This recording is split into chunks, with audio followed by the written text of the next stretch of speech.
Yes. yung paglalabas ng arrest order. Warrant of arrest. We tried our best, even back channeling, to ask Pastor Kibuloy to attend the best possible way we can through other intermediaries, pero ayaw talaga niya pumunta dito. So we have no other choice but to issue the warrant of arrest. Yes, we did. We studied it carefully. We had a legal team study it together with myself. And yun ang kalalabasan nun talaga. We have to respect the committee's decision. Kasi dito sa Senado, nangingibabaw po yung committee system natin dito. So ayaw po natin mangyari na hindi natin mabibigyan ng priority of committees dahil syempre it will affect also the other committees like Committee on Public Order and Security, the Blue Ribbon Committee, other committees that do like public services that do also investigations. As far as we're concerned, we complied with the due process. Ginawa po namin lahat.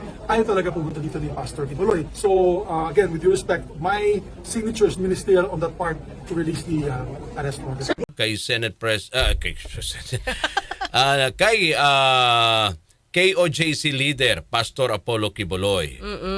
Natuwa naman rito si Senator Risa Ontiveros dahil pinirmahan na nga ni Senate President Miguel Zubiri ang warrant of arrest for Pastor Kibuloy para nang sa ganon makadalo na siya sa hearing, partner. O kanina kasi nag-hearing, no? Oo. Pero Oo. syempre, hindi pa naman nasa-serve yung warrant. Oo, hindi pa. Pero, ang tanong... yeah. Pero syempre, Sige, partner. thank you din. Congratulations din kay Senate President. Di ba? Kasi una, syempre, parang pag-aaralan. Yun eh. Yung Oo. una, di ba, pag-aaralan. Sabi na, naku, kailan kaya ito at matatapos? Kaya lang magigipit talaga si Senate President pag hindi niya yan in-issue, makukulayan siya talaga kapag hindi niya Pipirmahan gagawin yan. yun. Inamin niya naman kanina, ministerial. Oo. Kaya- Sabi nga niya, ang arrest order kay Pastor Kibuloy ay hindi pagpaparusa to. Yan ang paglilinaw niya. Oo. Hindi ibig sabihin nito, nako, may ano na po May siya. kasalanan ka na. May Hindi nagawa naman. na po siyang kasalanan. Hindi po ito parusa.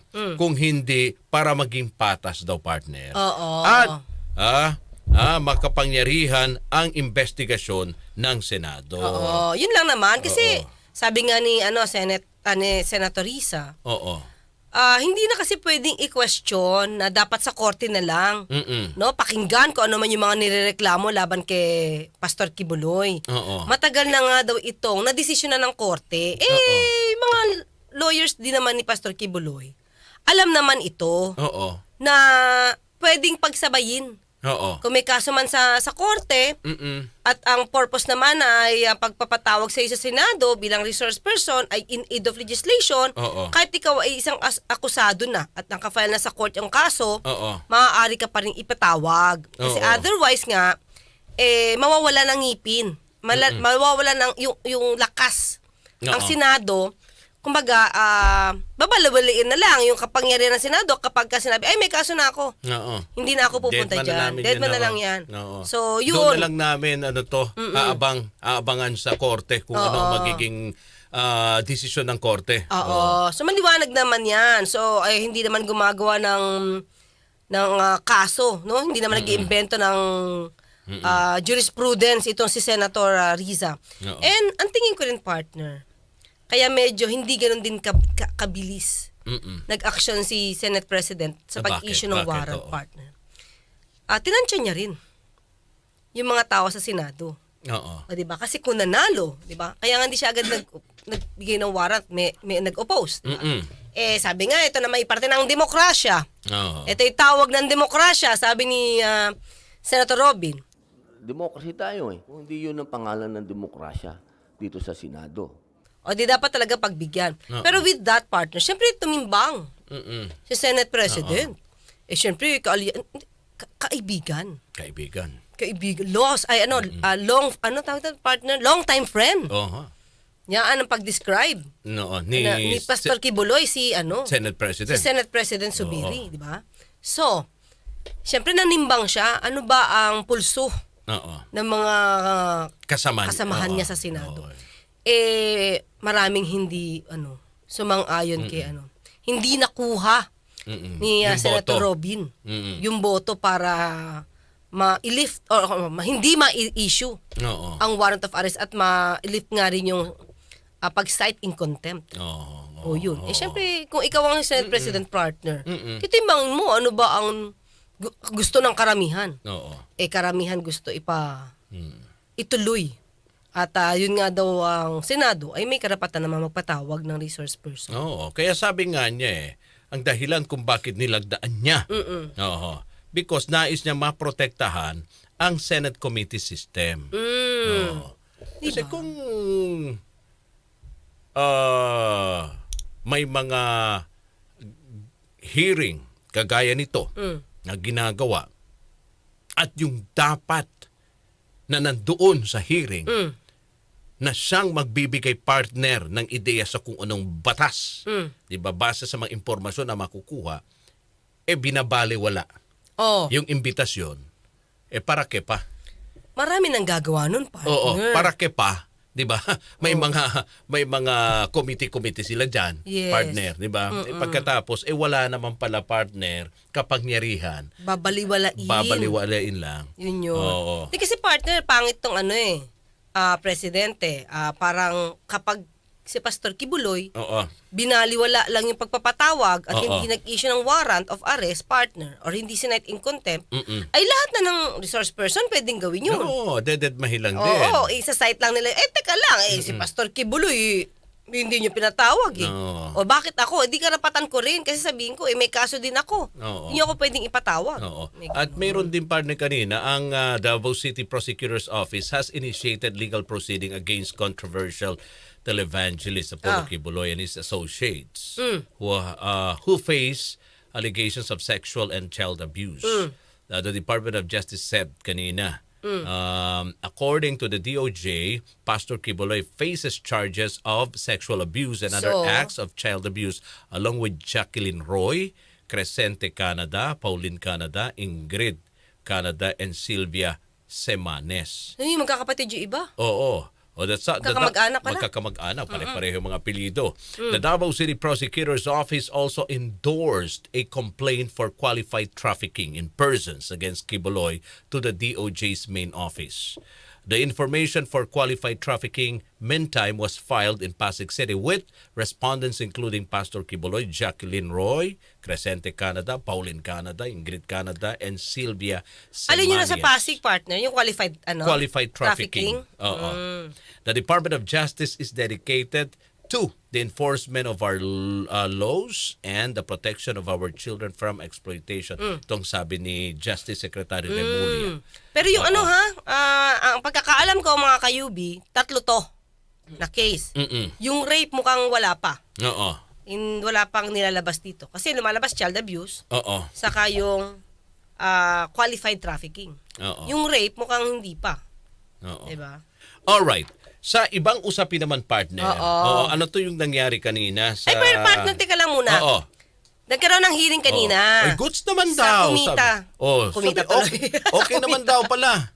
Baka sino yung nagsabi, partner, na hindi maganda? Kanina si Lahat naman sinasabi, okay naman yung audio. Okay. Sige. Baka may problema lang yung kanyang speaker. Nag-hearing kanina yung committee on women, gender equality. Yung committee na ni Senator Riza. Oo. May sumama. May sumama. Si Senator Rafi Tulfo, sinamahan siya ng pahapyaw. Very good. Very good. Palakpakan natin. Palakpakan natin. Sa yung audience natin. Yan. Yes, sumama siya. Diba? WC.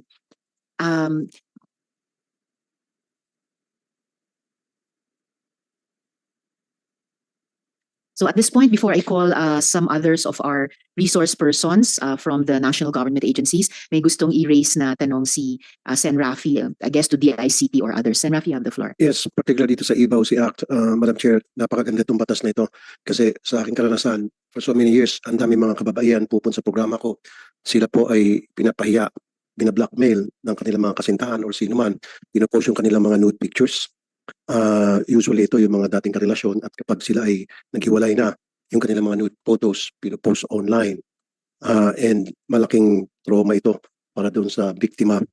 And nahirapan kami kuminsan, pupunta kami sa mga law enforcement agencies natin, PNP and NBI, na para maipa-down yung picture na yon. At gusto ko sana agad-agad madampot yung lalaking may kagagawa noon. So, ang tanong ko ngayon sa mga taga-law enforcement natin, meron na ba kayong polisiya ngayon kung paano nyo gagawing mabilisan ang inyong aksyon? Agad-agad ma-delete yung picture na sa biktima nitong kung sino man lalaki yun, and then B, meron ba tayong aksyon na agad-agad na merong kalalagyan yung perpetrator? Wants to answer?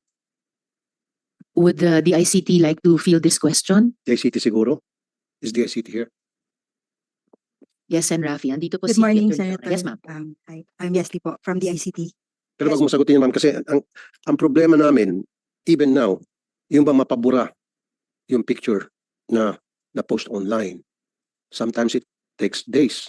And then later on, kuminsan yung mismong perpetrator na lamang ang natakot dahil nakasumbong sa akin sa binubura. Ang gusto ko sana, meron kami pupunta ng agency tulad ninyo na pagtawag namin sa inyo, agad-agad mabubura para bawas sa trauma ng biktima. Yes, Senator. We are working closely with our attached agency, which is the CICC, who is doing the policy and actions together with the NBI po. Yung tukol po sa pagpapa-take down ng mga posting po, yung mga unwanted posting po nito. And then, kadalasan sinasabi rin kasi nung ex-boyfriend ng biktima ay, hindi naman ako nag-post yan. Yan ay, baka iba yan dahil pinarepair ko yung cellphone ko, baka yung repairman, kinuha yan at pinost.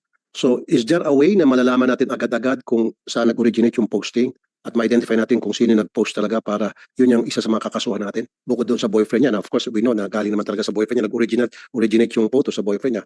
So, para pati yun kung sino man yung nag-post ay makasuhan na rin kung saan galing yun. Is that something that the ACT can do?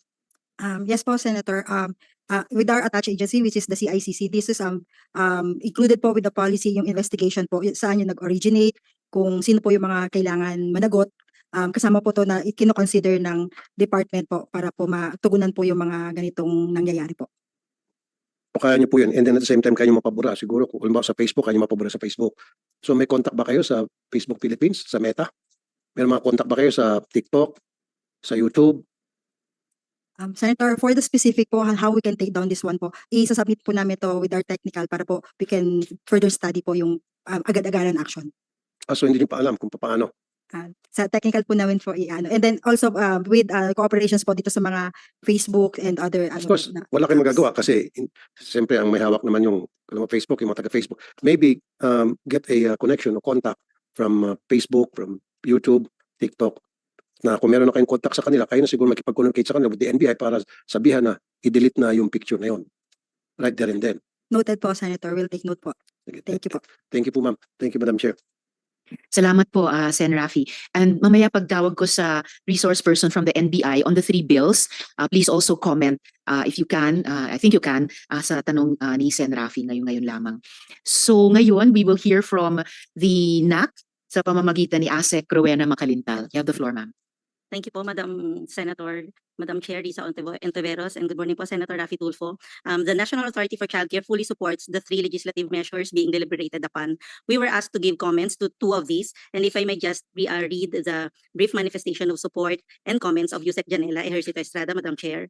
The NECC supports the intention of Senate Bill number 2232 by expanding the coverage and penalties provided for in the original Safe Spaces Act. We agree that by inserting the provisions on penalties for gender-based sexual harassment in the workplace and the penalties for gender-based sexual harassment in education and training institutions, and by increasing the penalty, the duration of imprisonment, and the amount of fine to ensure that appropriate penalties, which is more or less commensurate to the damage caused by said act of gender-based sexual violence, further strengthens the legislative intent of this important measure.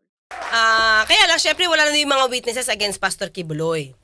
Diba? Saka mahinahon siya doon. Konti lang tinanong niya, hindi siya masyadong, hindi bigay todo yung boses niya. So, manlumani na Senator Tulfo, nagtanong ng konti, tapos alis na siya. At least naman si Senator Risa. Diba? Kasi dati hindi siya umaatin eh. Nung nandun yung mga witnesses against Pastor Kibuloy, hindi siya umaatin. And that was supposed to be the best time. No, Na mag-cross siya at mag-investigate.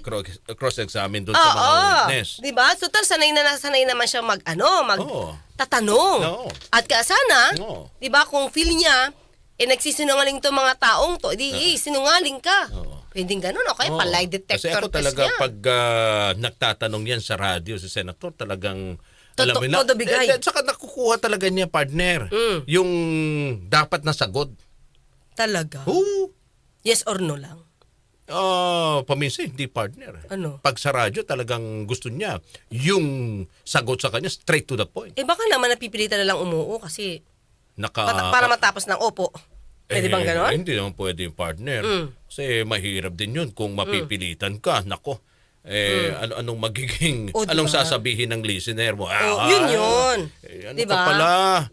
Hindi ikaw palang mali. Oo. Di ba? Hindi. Ikaw tingnan pala may natin. kasalanan. Tignan natin Oo. ngayon. Pero yun, at least, diba, sumama siya. Akala ko kasi never siyang a-attend. So, nagkamali ako doon sa sa inisip ko, na walang a-attend na iba. Oo. Umattend si Senator Raffy Tulfo Oo. kanina. Pero sana, Oo. kung si Pastor Kibuloy ay maa-aresto at mapipilitan mag-upo dyan, Oo. dapat nandun siya. Mhm. Pigain niya. Oo. Pigain niya kung sino nagsisinungaling doon. Kung yung witnesses ba? Oo. Yung mga resource persons ba? yung O si Pastor Kibuloy? Sa panig Give- ni ano niya yun, Pastor. Asahan natin yun. Mhm. Diba? So, yun. Okay na. May iba pa tayong issue, partner.